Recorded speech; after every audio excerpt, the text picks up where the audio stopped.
Qatar के साथ मिलकर अमेरिका पाकिस्तान के वो एक बड़ा झटका देने जा रहा है। जानेंगे क्या है मामला। तो वहीं दूसरी तरफ 18 महीने बाद भारत भेज रहा है चाइना अपने खास दूत को। तो वहीं दूसरी तरफ भारत के दोस्त फ्रांस पर आखिर किस चीज़ का दबाव बनाना चाहता है चाइना। जियोपॉलिटिक्स में बहुत कुछ चल रहा है, हमेशा की तरह जानने को मिलेगा बहुत कुछ। आइए जानते हैं इन खबरों को विस्तार से। गाजा में चल रही लड़ाई और ईरान इजराइल के बीच दिनों में हुई तनातनी के बाद अमेरिका भी इस इलाके में चिंतित दिख रहा है। ईरान के आक्रामक रुख और क्षेत्र के बदलते हालात को देखते हुए अमेरिका ने अपने लड़ाकू विमानों, सशस्त्र ड्रोनों और दूसरे एयरक्राफ्ट कतर में तैनात करने का फैसला लिया है। यूएई और दूसरे खाड़ी देशों से ये जेट कतर में ट्रांसफर किए जाएंगे। इससे अमेरिकी सेनाओं को फिर से इन हथियारों को तैनात करने की अनुमति भी मिल जाएगी। संयुक्त अरब अमीरात ने अमेरिका द्वारा लंबे समय से इस्तेमाल किए गए हवाई अड्डे का इस्तेमाल हमलों को करने के लिए रोक लगा दी है। ऐसे में वो अपने जेट और हथियार सेना को कतर में ट्रांसफर कर रहा है। वॉल स्ट्रीट जर्नल की रिपोर्ट के मुताबिक कतर में जेट की तैनाती के बाद अमेरिका के लिए उनका इस्तेमाल करना आसान हो जाएगा। यूएई ने इस साल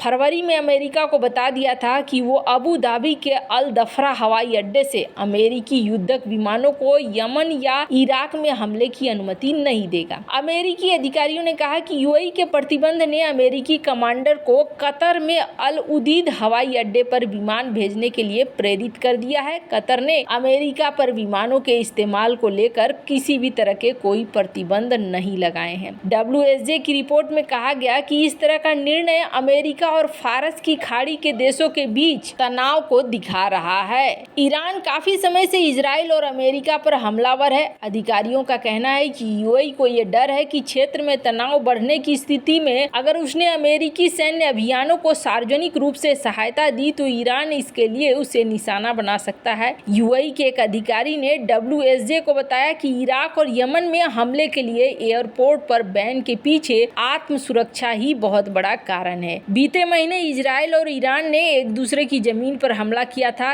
ईरान ने इजराइल पर 120 से अधिक बैलिस्टिक मिसाइलें, 30 क्रूज मिसाइलें और 170 ड्रोन लॉन्च किए थे। इस हमले को विफल करने में इजराइल सफल रहा था। दावा किया गया है कि सऊदी अरब यूएई से मिली खुफिया जानकारी की वजह से इजराइल को हमले को नाकाम करने में बड़ी मदद मिली थी, लेकिन दोनों ने ईरान की सीधी दुश्मनी से बचने के लिए सार्वजनिक रूप से अपनी भूमिका को स्वीकार नहीं किया था। पाकिस्तान हाल के दिनों में पश्चिम एशिया में अपनी भूमिका को लेकर काफी ज्यादा व्यस्त दिख रहा है। 10 दिनों के भीतर ही इस्लामाबाद में सऊदी के विदेश मंत्री, उप रक्षा मंत्री का दौरा हुआ। इसके बाद ईरानी राष्ट्रपति पाकिस्तान आए। पाकिस्तान के लिए दोनों ही देश बेहद अहम है, लेकिन दोनों के साथ बेहतर रिश्ते बनाकर रखना भी एक चुनौती है। ईरान और सऊदी अरब सिर्फ दो देश नहीं हैं, बल्कि एक दूसरे के राजनीतिक विरोधी भी हैं जो पाकिस्तान को अपने दायरे में शामिल करने के लिए उत्सुक हैं। ऐसे में पाकिस्तान को दोनों को साधना एक चुनौती है। ईरान शिया है तो सऊदी सुन्नी बहल है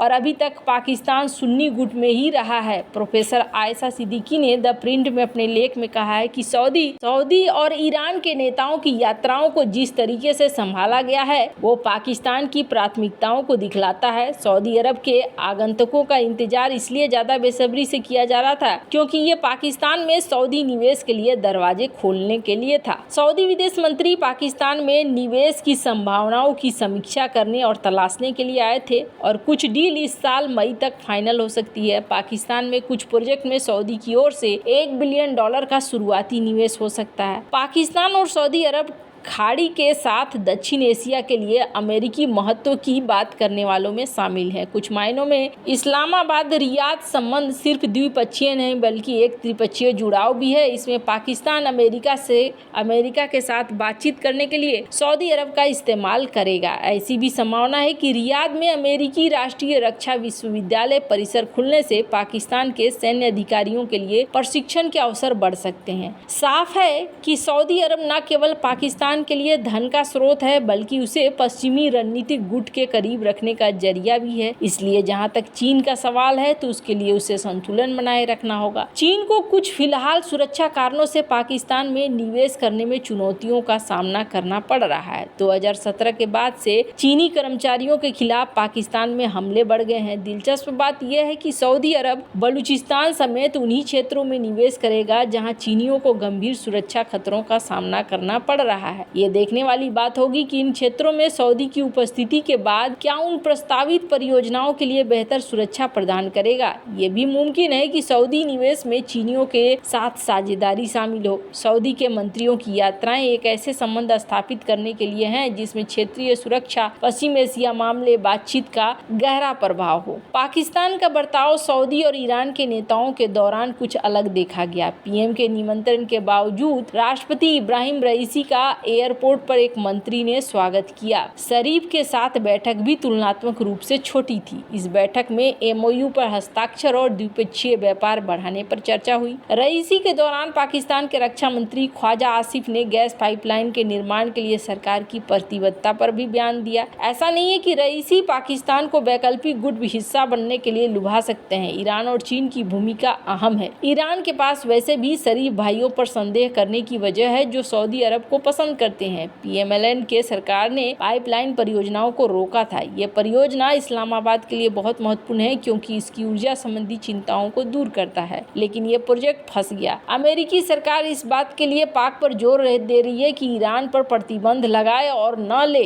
पाकिस्तान की मौजूदा सरकार ईरान और सऊदी अरब के साथ बातचीत को बढ़ावा भी नहीं दे पा रही है। लेकिन खाड़ी की राजनीति की बात करें तो यहाँ पर चीजें ऐसा लगता है कि अमेरिका अब अपने पक्ष में ले जा रहा है। एक तरफ सऊदी के साथ डिफेंस पैक्ट और दूसरी तरफ अब कतर के साथ, मतलब ईरान पर अगर झटका देता है तो पाकिस्तान की ये सारे मामलात धरे के धरे रह जाएंगे। जहां एक तरफ ये सब कुछ हो रहा है तो वहीं दूसरी तरफ फ्रांस जा रहे हैं जिनपिंग और फ्रांस जाने वाले हैं 6 से 7 मई को यहाँ पर बैठकें होंगी। माना जा रहा है कि भारत और फ्रांस की नजदीकी को देखते हुए यूरोप के टूर पर जिनपिंग निकले हैं। हालांकि पॉलिटिको की एक खबर देख सकते हैं, यूरोप भी इस मामले में तैयार हो रहा है। जर्मनी के चांसलर स्कोल्स और मैक्रोन एक सीक्रेट डिनर प्लान कर रहे हैं फ्रांस में शी जिनपिंग के आने से पहले। लगता है जैसे इस डिनर में ये तय होगा कि हमें ये मीटिंग कैसी रखनी है, हमें चाइना के साथ कैसे पेश आना है। फ्रांस हालांकि बगावत वाले मोड में जरूर दिख रहा है, लेकिन ऐसा नहीं है कि अमेरिका को छोड़कर यूरोप चलेगा। पर चाइना यहाँ यूरोप को लुभाना चाह रहा है और कहीं ना कहीं अमेरिका से तोड़ना भी चाह रहा है। स्क्रीन पर ग्लोबल टाइम्स की एक रिपोर्ट देख सकते हैं। चाइना ने हाल फिलहाल में फ्रांस को लेकर कई सारी बातें कही है कि अच्छी बातें कही है। ऐसा लग रहा है कि फ्रांस को ये बहुत ही लुभाना चाह रहे हैं। कारण एक और भी है, फ्रांस और भारत की नजदीकियां। जैसा कि हमने आपको कल बताया था कि भारत फ्रांस से एयरक्राफ्ट कैरियर बनाने के लिए मदद ले सकता है। अब इसी क्रम में एक चीज देखने को मिल रही है, 18 महीने बाद चाइना ने भारत के अंदर अपने एम्बेसडर को भेजा है। ये जो स्क्रीन पर दिख रहे हैं ये हैं चाइना के एम्बेसडर जो भारत आने वाले हैं। फिलहाल के लिए ये अभी तक पहुंचे नहीं हैं, पर ये यहाँ पहुंच जाएंगे। ये जो हैं शू फेइहोंग काफ़ी वेटरन डिप्लोमेट हैं, 60 साल के हैं शू। अब ये भारत में संभालेंगे। देखना होगा कि आगे भारत और चाइना का रिश्ता कैसे रहता है। वैसे आपको क्या लगता है, इन सब मामले में आपकी क्या राय है, कमेंट कर जरूर बताएं। जल्द मिलते हैं अगली वीडियो में नई खबर के साथ।